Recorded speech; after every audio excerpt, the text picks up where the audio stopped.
di dalam kasih Yesus Juru Selamat kita, dari pelayanan wanita DM Sarawak kepada semua pelayanan wanita DM di seluruh dimanapun kita berada pada malam ini. Terima kasih karena bersama kami sekali lagi dalam sesi konferensi kita tahun 2022 yang sudah bermula pada minggu yang lalu dan akan berlangsung tiap ujung minggu hari Ahad. Saya percaya kita sangat gembira, excited, ya, walaupun diadakan di alamnya, Tuhan tetap berada bersama kita untuk memberkati kita melalui hadiratnya dan kongsian firman Tuhan yang berkuasa.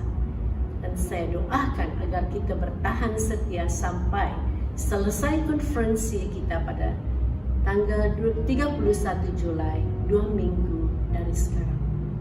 Nah, sebelum kita mulai dengan kongsian firman Tuhan, mari kita serahkan sesi ini di dalam tangan Tuhan.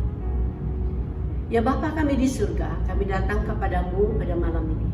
Kami sungguh bersyukur karena Tuhan Engkau telah mempeluangkan kami sekali lagi untuk teruskan konferensi pelayanan wanita BM tahun 2022. Ini Tuhan, walaupun di dalam cara di alamnya, tetapi kami percaya Tuhan sudah mendahului untuk memberkati konferensi kami ini melalui kehadiran.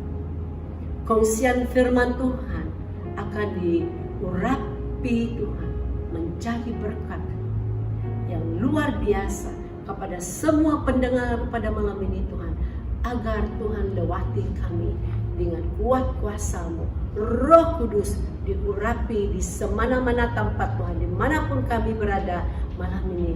Engkau berada di sana Tuhan untuk menjamah kami semua, untuk diberkati melalui firman Tuhan ini. Tuhan terima kasih untuk hamba-Mu pun Tuhan yang malam ini yang menyampaikan firman Tuhan. Tuhan pakaikan dan Tuhan gunakan, Tuhan urapi dengan urapan baru untuk menyampaikan firman-Mu yang berkuasa, yang hidup dengan cara Tuhan sendiri. Engkau Tuhan memberkati. Terima kasih Tuhan karena Engkau beserta kami.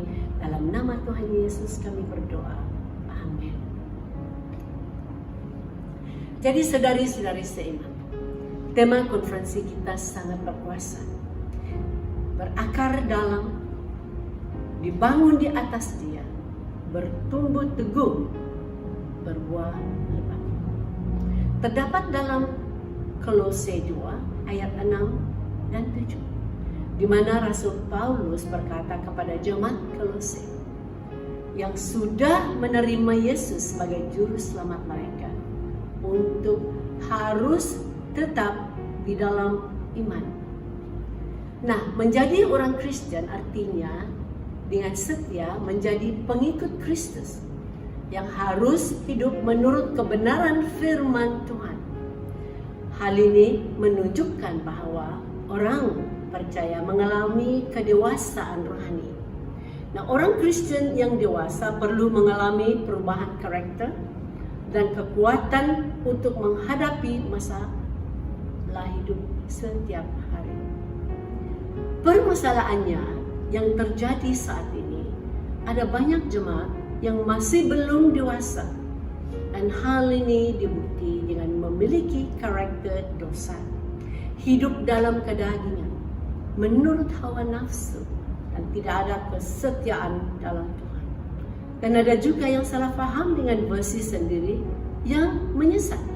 Contoh seorang Kristen, mereka fikirkan ialah orang yang mengamalkan ibadah, rajin membuat pekerjaan yang baik, rajin melayani, dan lebih memberi atau ada pengertian lebih memberi, lebih diberkati. Dan ada pengertian juga kalau dilahir dalam sebuah keluarga Kristen, mereka juga orang Kristen. Jadi semua ini tidak benar dan menyesat. Kebenaran firman Tuhan menyatakan untuk menjadi orang Kristen adalah percaya bahwa Yesus telah mati untuk menebus dosa kita dan bangkit untuk memberi hidup kekal.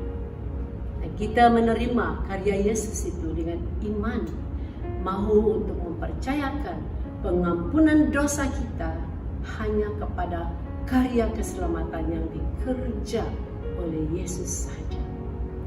Dan keselamatan kita adalah oleh kasih anugerah Allah, terdapat dalam 1 Korintus 12 ayat 3. Nah, walaupun diberi dengan percuma, tetapi perjalanan rohani bersama Yesus baru bermula saat kita menerima Yesus jadi juru selamat kita dan dijalani dengan iman sampai kedewasaan serupa dengan karakter Yesus. Kolose 2 ayat 6 sampai 7. Kepada jemaat di Kolose, Rasul Paulus berkata, "Kamu telah menerima Yesus, Tuhan kita. Karena itu, hendaklah kamu hidup tetap di dalam Dia."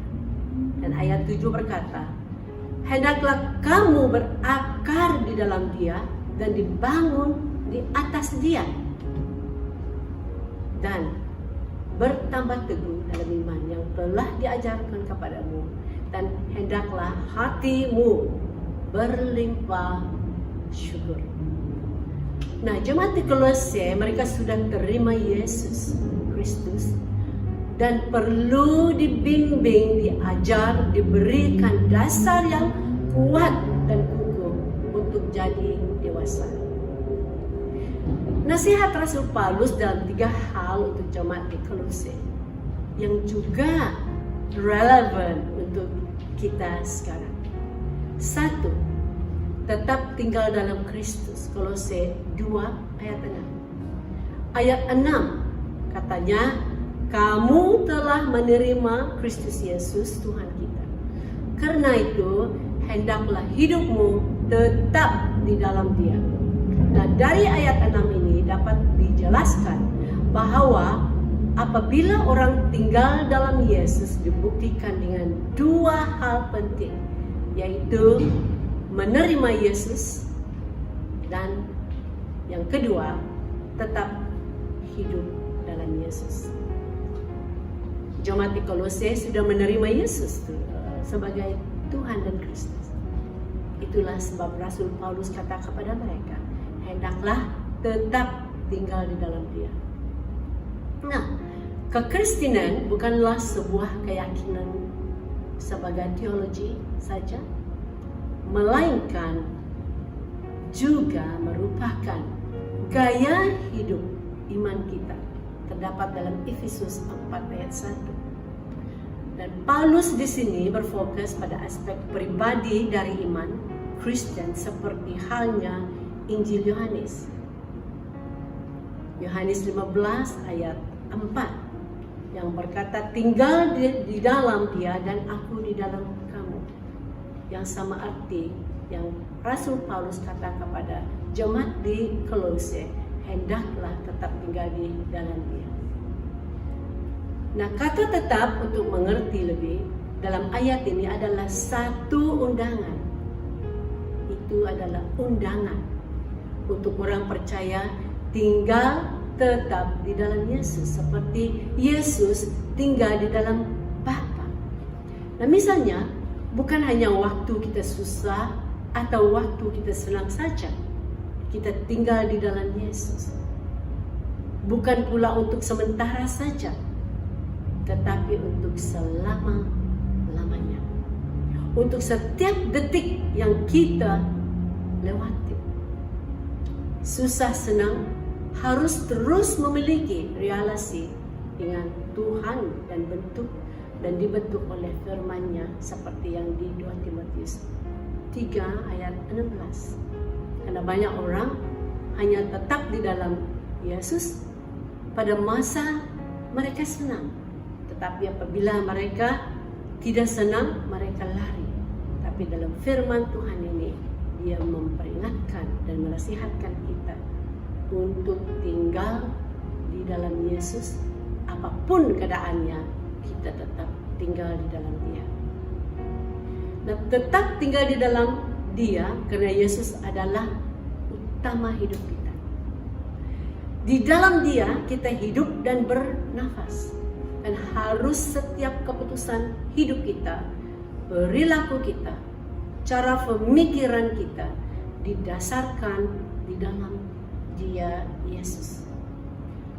Hidup tetap dalam Kristus tidak hanya hidup dalam ketaatan kepada hukum seperti agama, adalah di dalam segala hal yang melakukan kehendak Bapa. Nah, dalam hal ini anugerah bukanlah kesempatan untuk berbuat dosa secara suka-suka. Kalau Petrus mengatakan hal ini berarti ada potensi atau bahkan telah menjadi kenyataan adanya orang-orang Kristen pada waktu itu yang menjadikan anugerah sebagai kesempatan berbuat sesuka hati mereka dan tidak hidup dalam kehendak Allah. Yang kedua, syarat menjadi dewasa terdapat dalam Kolose 2 ayat 7 yang berkata begini, hendaklah kamu berakar di dalam Dia dan dibangun di atas Dia. Hendaklah kamu bertambah teguh dalam iman yang telah diajarkan kepadamu, dan hendaklah hatimu melimpah dengan syukur. Nah, ayat ini berisi 3 prinsip yang digunakan sebagai imperatif yang menggambarkan cara hidup yang layak di hadapan Tuhan. 1. Berakar di dalam Dia. Akar, saya percaya semua kita kenalkan, itu adalah sesuatu yang membuat tanaman itu tidak goyah, tidak keluar dari tanah. Akar membuat pohon dapat berdiri teguh sekalipun angin kencang sedang menyerang. Akar membuat pohon dapat hidup, bertumbuh, berkembang, lalu berbuah. Nah, demikian pula dengan iman kita kepada Kristus.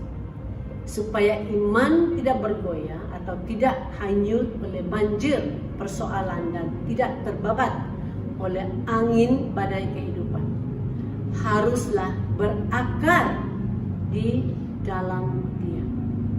Nah, orang percaya harus melekat kuat kepadanya dan bersatu dengannya bagaikan akar tanaman yang menjalar, yang melekat kuat dan bersatu pada dahan atau pohon ataupun timbul rumah yang dia hidup. Berakar di sini adalah istilah pertanian yang semua kita tahu, saya percaya, karena banyak kita ini adalah orang bertani. Berakar sekali untuk selama-lamanya. Kita tidak boleh menjadi tanaman yang tidak berakar kuat, yang akan tumbang oleh rupa angin pengejaran dalam Efesus 4 ayat 14. Ya. Kita juga bukan tanaman cangkokan yang dipindahkan berkali-kali dari tanah ke tanah. Contoh, kalau kita ada tanaman, baik apapun bunga mungkin, nah hari ini kita tanamkan dia di depan rumah, dan minggu baru tidak cantik di depan rumah, kita pindah lagi ke sisi rumah. Dan minggu yang akan datang kita pikir itu tidak tampak yang harus dia bertumbuh, kita cangkok dia lagi dan cangkol dia dan kita pindah ke belakang rumah. Apa yang terjadi dengan tanaman itu? Pastikan dia mati karena tidak diberi masa untuk berakar. Sekali kita berakar oleh iman di dalam Kristus, tidak perlu lagi mengganti-ganti tanah. Ya, akar menyerap makanan supaya pohon dapat bertumbuh, dan akar juga memberi kekuatan dan kemantapan kepada pohon. Nah, ada orang Kristen yang begitu imannya, yang pindah dari gereja ke gereja, sama macam shopping di Lazada. Kalau mereka tidak mau pengajaran yang di sana, mereka reject, pindah lagi kepada satu gereja yang lain yang mereka sukai. Tetapi apabila masalah datang, mereka tidak bertahan, tetap tumbang karena tidak diberi masa untuk berakar di satu gereja lokal. Jadi, gereja yang diburukan. Pentingnya semua orang percaya tinggal tetap di satu gereja lokal untuk bertumbuh teratur dan sehat.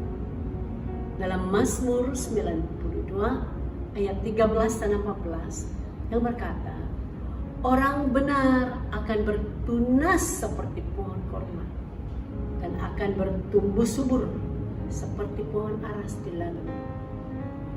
Alkitab menggunakan gambar pertumbuhan orang percaya seperti pohon korma. Ketika kurma ditanam, bijinya di dalam tanah pasir ditutup dengan batu besar sehingga selama masa cukup sekian lama tidak dapat naik ke atas karena ada batu yang menahannya. Sebab apa ditutup dengan batu? Karena di padang pasir airnya susah. Jadi akar benih kurma ini dipaksa berakar ke dalam sampai terdapat sumber mata air. Sampai akarnya cukup kuat dan matang. Baru kemudian tolak batu itu. Kemudian tumbuh cepatlah kurma ini dan tinggi kelihatan semua orang. Buahnya tetap manis. Nah, sama seperti ini ciri-ciri orang Kristen yang berakar. Walaupun badai hidup datang dalam berbagai bentuk, orang yang berakar akan tetap di dalam Tuhan.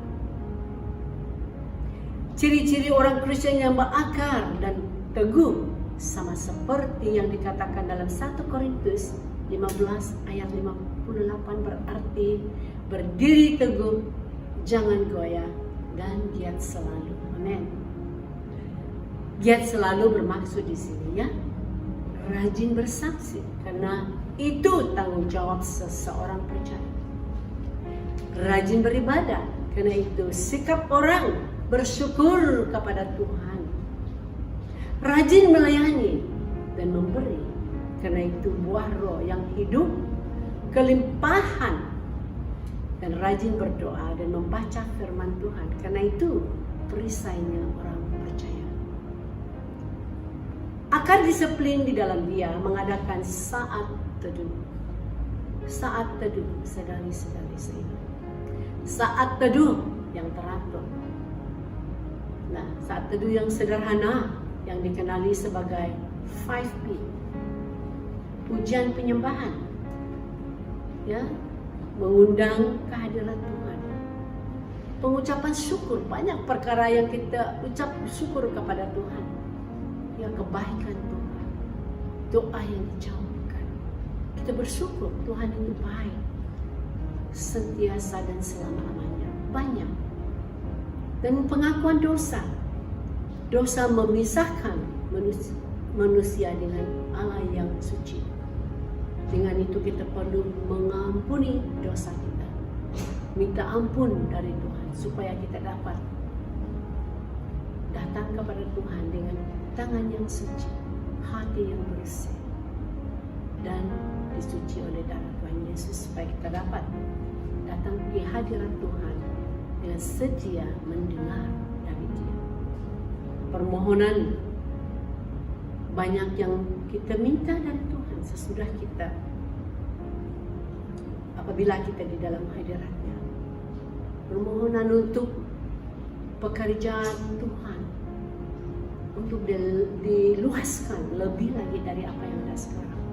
Untuk orang yang belum menerima Tuhan Yesus, perlu doa kita supaya hati mereka terbuka. Untuk orang yang bekerja penuh di dalam pelayanan, supaya mereka dikuatkan teguh di dalam pelayanan mereka dan bertahan. Negara kita banyak perkara yang kita boleh mohon, jangan saja memohon untuk sendiri. Itu adalah yang last lah, memohon untuk sendiri. Banyak permohonan yang kita minta dari Tuhan, dan Tuhan mendengar dan membaca firman Tuhan. apabila kita membaca firman Tuhan dengan teratur, kalau dibaca 4 fasa satu hari akan habis dari Kejadian sampai Wahyu, boleh diselesaikan dalam 1 tahun. Nah, kalau 2 fasa dibaca dalam 1 hari, itu akan dihabiskan, selesaikan dalam 2 tahun, simple ya. Nah, ini yang dimaksudkan disiplin rohani yang berakar secara pribadi dan di dalam firman Tuhan kita dapat melihat apa kehendak Tuhan untuk hidup kita. Dan Alkitab harus itu terbuka, dibaca setiap hari. Membacanya akar pada saat teduh memberi dorongan bimbingan Roh Kudus kepada hidup kita supaya kita menjadi kuat bertahan apabila badai hidup goncang. Kalau kita belum memiliki saat teduh, buatlah sekarang. Mulailah. Ada masalah. Banyak orang sekarang terlalu dengan handphone. Ya. Sampai waktu yang begitu baik diboroskan dengan cerita dongeng, dengan menghantar message, menghantar foto, makan pun ambil foto. Semuanya menggunakan foto. Dan itu menghilangkan fokus untuk Tuhan. Saudari-saudara, lakukan saat teduh pribadi dengan Tuhan. Bukan maksud di sini mengikuti seminar, konferensi, ikuti gereja, sebanyak manapun itu memang semuanya baik. Tetapi tidak akan mengambil tempat saat teduh kita bersama Tuhan. Karena tumbuhan rohani kita yang kuat berdasar kepada hidup yang berakar di dalam firman-Nya. Nah, jemaat Kolose secara situasi lingkungan yang sulit untuk bertumbuh, tetapi bila mereka berakar teguh di dalam Kristus, maka mereka akan pasti bertumbuh dengan baik dan sehat di dalam rohani mereka. Dan sama juga dengan kita, orang Kristen yang hidup di tengah-tengah masyarakat sekarang, yang sering kali menyulitkan orang Kristen untuk bertumbuh. Asalkan orang percaya berakar, akan kita pasti bertumbuh dan berbuah. Dan yang kedua, dibangun di atas Dia. Terdapat dalam Kolose 2 ayat 7. Dibangun adalah istilah structure ataupun bangunan, dan bila mempercayai Kristus untuk menyelamatkan, maka hidup diletakkan di atas dasar Yesus akan pasti bertumbuh di dalam kasih karunia-Nya. Nah, firman Allah yang membangun dan menguatkan orang Kristen dan orang-orang percaya di Kolose sudah menerima Tuhan Yesus Kristus yang terdapat dalam Kolose 2, 6 dan 7 tadi. Tetapi pada masa yang sama ada guru-guru palsu merendahkan ajaran tersebut. Dan orang-orang Kristen yang mendalami dalam firman Tuhan akan menjadi kuat di dalam iman. Iblis memang ingin menyesatkan, tetapi dia akan mengalami kesulitan untuk memperdayai orang percaya yang tekun belajar firman Tuhan. Dan sama juga dengan kita sekarang, akan kita tidak senang diperdayakan ajaran sesat karena kita berakar di dalam ajaran kebenaran. Ya. Nah, bila seorang hendak membangun rumah, ia harus terlebih dahulu menyiapkan fondasinya atau foundation atau dasar bangunan itu, baru ia dapat membangunkan rumah. Ya. Demikian juga dengan kehidupan rohani kita. Hendaknya kehidupan rohani kita, ia bertumbuh di atas bangun yang berdasar kepada foundation Yesus Kristus. Dengan demikian hasilnya akan sesuai dengan pola Kristus dan tidak akan mirip bangunan lain yang dasarnya bukan Kristus. Karena semua yang lain adalah sinking sand, tetapi dasar yang kuat dan yang selama-lamanya kekal hanya di dalam Yesus Kristus. Jadilah, bangunlah hidup kita di dalam Dia, karena Kristuslah sumber kehidupan kita. Nah, yang ketiga adalah melimpah dengan syukur. Kolose 2 ayat 7 yang berkata kehidupan Kristen adalah kehidupan yang bersyukur kepada Tuhan atas rahmat-Nya di dalam Kristus. Nah, hal ini diungkapkan oleh ketaatan dan ketekunan dengan penuh sukacita. Mengenal Injil adalah bersukacita. Ingat, dengan sukacita yang tak terkatakan. Kolose 1 ayat 12. Dan hidup secara pantas adalah di dalam Kolose 1 ayat 10 sampai 11 yang penuh dengan ucapan syukur. Itulah cara hidup yang melimpah di dalam Tuhan, dipenuhi dengan syukur. Kata melimpah sering digunakan Paulus, ya. Kata ini menggambarkan sungai yang airnya meluap sampai ke tepi. Pengalaman pertama dalam Tuhan adalah pengalaman meminum air kehidupan. Amin. Dengan iman. Yohanes 4, 10 dan 14. Tetapi sumber itu harus menjadi sungai. Sungai yang aliran-aliran hidup. Terdapat dalam Yohanes 7 ayat 27 sampai 39. Yang semakin lama akan semakin dalam. Dan Paulus gunakan gambaran sungai yang mengalir keluar dari bait suci, yang kian lama kian meninggi. Begitulah kelimpahan kesyukuran yang harus ada di dalam hidup kita, yang berakar, yang dibangun hidup kita di atas Dia. Tetapi sayang sekali juga banyak di antara orang percaya yang tidak mengalami aliran sungai yang seperti ini, karena mereka tidak membangun di atas fondasi Kristus, foundation hidup mereka. Jadi hari ini Tuhan memperingatkan kita supaya kita jangan kehilangan berkat kelimpahan Tuhan, karena ia hanya didapati di dalam hidup yang dibangunkan di atas Yesus sendiri. Kembali kepada kata Paulus kepada jemaat di Kolose, melimpah dengan syukur. Kolose 1 ayat 3 ayat 12. Roh yang bersyukur adalah tanda kedewasaan Kristen.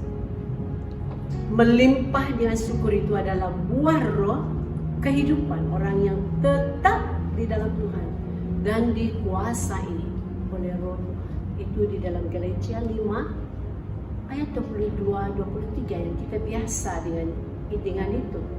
Kasih, buah-buah roh itu sukacita, damai sejahtera, kesabaran, kemurahan, kebaikan, kesetiaan, kelemah lembutan, banyak lagi. Bersyukur merupakan buah dari akar, buah yang dari akar yang kuat, pertumbuhan yang baik, dan keteguhan dalam iman. Kita harus bersyukur karena itulah tanda-tanda kedewasaan iman yang tidak digoyahkan oleh penderitaan dan pergumulan. Terdapat dalam 1 Tesalonika 5 ayat 18. Nah, kita boleh tanya kepada diri kita sendiri. Adakah hidup kita penuh dengan kesyukuran yang dikatakan oleh Rasul Paulus?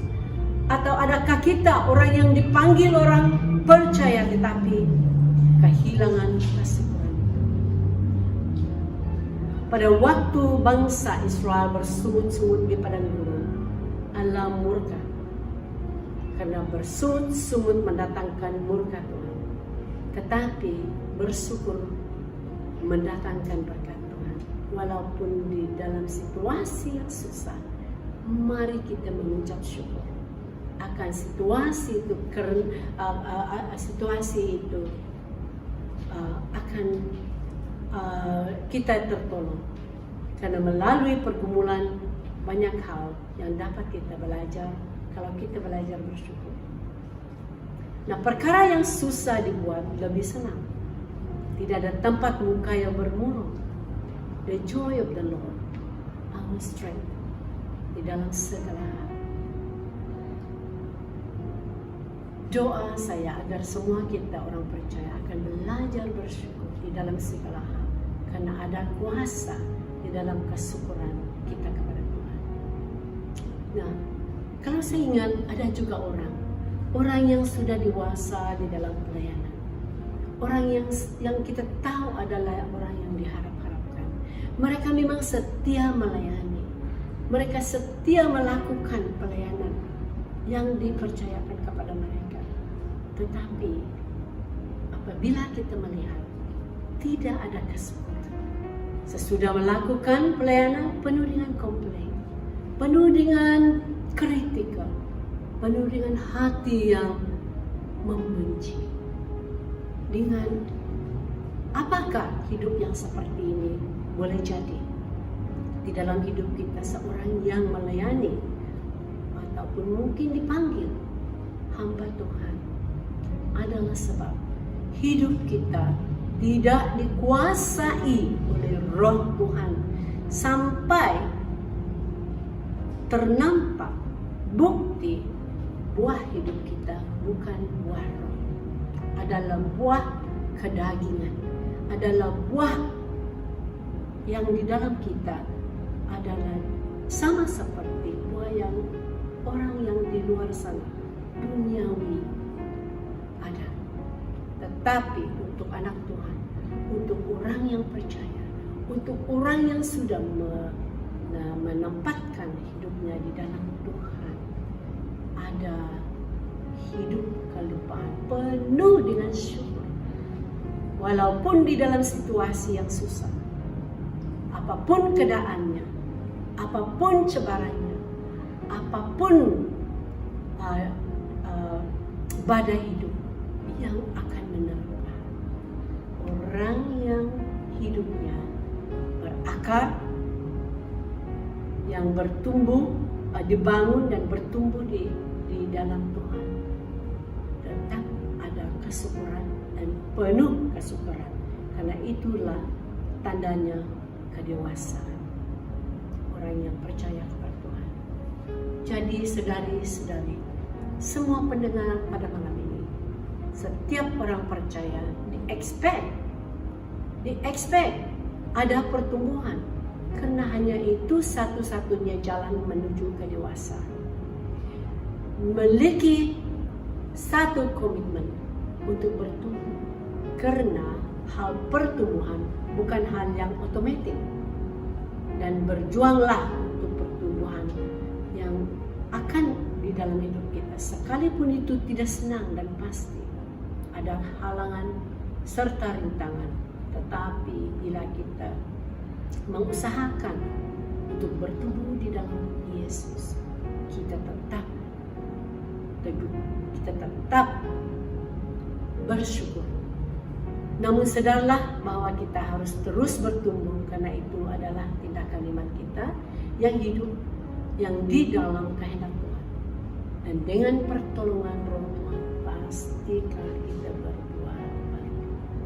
Oleh karena itu, marilah saudari-saudari seiman, hidup tetap di dalam Dia, seperti mana Rasul Paulus menasihat jemaat di Kolose. Berakarlah di dalam Dia, bertumbuhlah di atas Dia dengan teguh, dan berbuahlah lebat. Itu kehendak Tuhan, dan itulah yang Tuhan expect di dalam hidup kita orang percaya. Berbuah lebat, bukan hanya berakar, bukan hanya bertumbuh, tetapi berbuah lebat. Di dalam buah yang ada di dalam karakter Yesus, itulah buktinya kita adalah orang yang tetap di dalam Tuhan. Terima kasih. Saya percaya firman Tuhan sangat mendorong dan menguatkan kita pada malam ini, menyadarikan kita sebagai orang yang percaya. Hidup perjalanan rohani kita tidak dia berhenti di masa kita terima Yesus. Sebenarnya ia baru bermula sampai kedewasaan rohani kita serupa dengan karakter Yesus. Itulah kerinduan dan